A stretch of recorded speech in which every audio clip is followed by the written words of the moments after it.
Hello dear students, welcome you all. Today we are going to study about the fourth chapter, that is shear force and bending moment. In this session we will cover the basic theory which will be asked in your theory exam.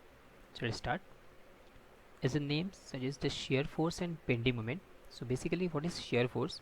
Shear force at any section of a beam is the algebraic sum of all vertical forces acting on either side of a section of a beam. Means consider a beam means what, a horizontal section on which a vertical force act which will try to fail that section, so that all the force is nothing but the shear force. Whereas bending moment at any section of a beam is the algebraic sum of moment of all vertical forces acting on the either side. As you already studied the moment, so same way the moment, which means total force, or you can say the algebraic sum of moment which will try to bend a section.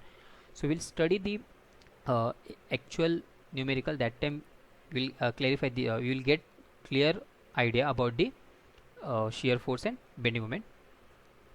Now, beam, it is a horizontal structural member which is normally subject to transfer load. Means as I shown in this figure, this one is a beam, that black color is beam, and these are the supports, two green colored supports.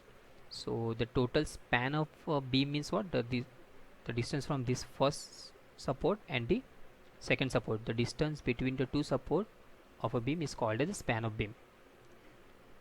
Now, which are the types of beam we have to study? The first one is simply supported beam. When a beam is rest on two simple support at either end of the beam, then it's called as simply supported beam. Now this is a simply supported beam. These are the simply the two supports are given to the this beam. So this is simply supported beam. The second one is overhang beam. A beam in which some portion of beam is extended beyond the support. As mentioned the definition, some of the part of beam is extended beyond the support, so it is overhang beam. The third one is roller supported beam. A beam in which end of beam is supported on roller is called as roller supported beam. As we mentioned in the definition, this one is a beam which are supported on these two roller support, so it is a roller supported beam. Fourth one is hinge beam. A beam in which end of beam is hinged to support is called as hinge beam. This is hinge beam is what, beam is nothing but the one section can move on the up and down, so it is a hinge. Means like you want to say the door,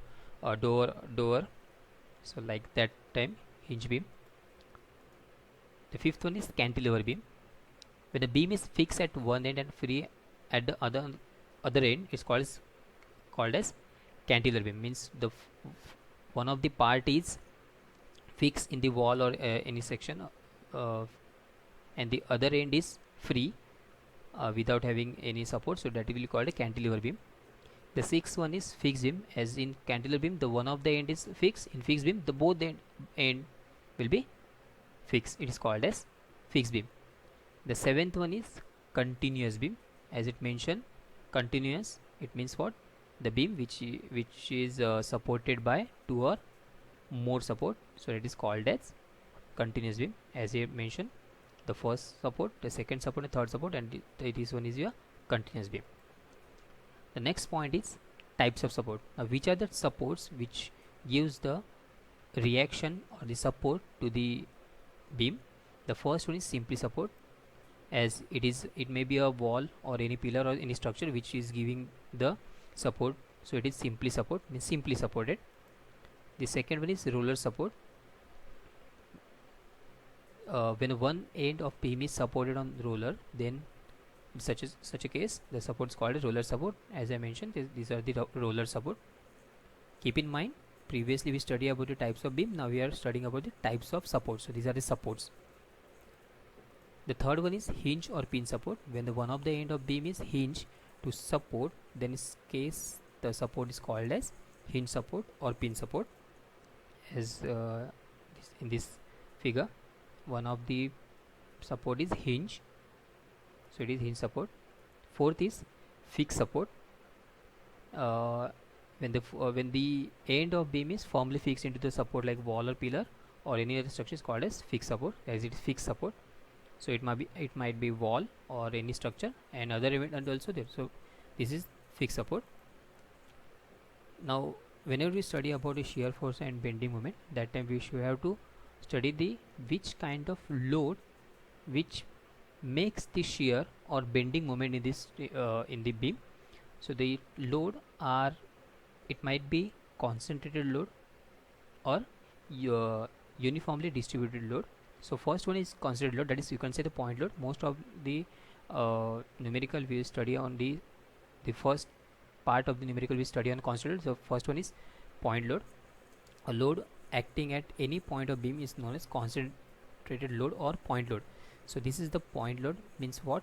If any member of a beam having, these are the two supports I have showing by the upside arrow, these are the supports, and the forces which acting on the beam are denoted by down force. So these are the point load 1 and this is point load 2. This is downward acting and these are support.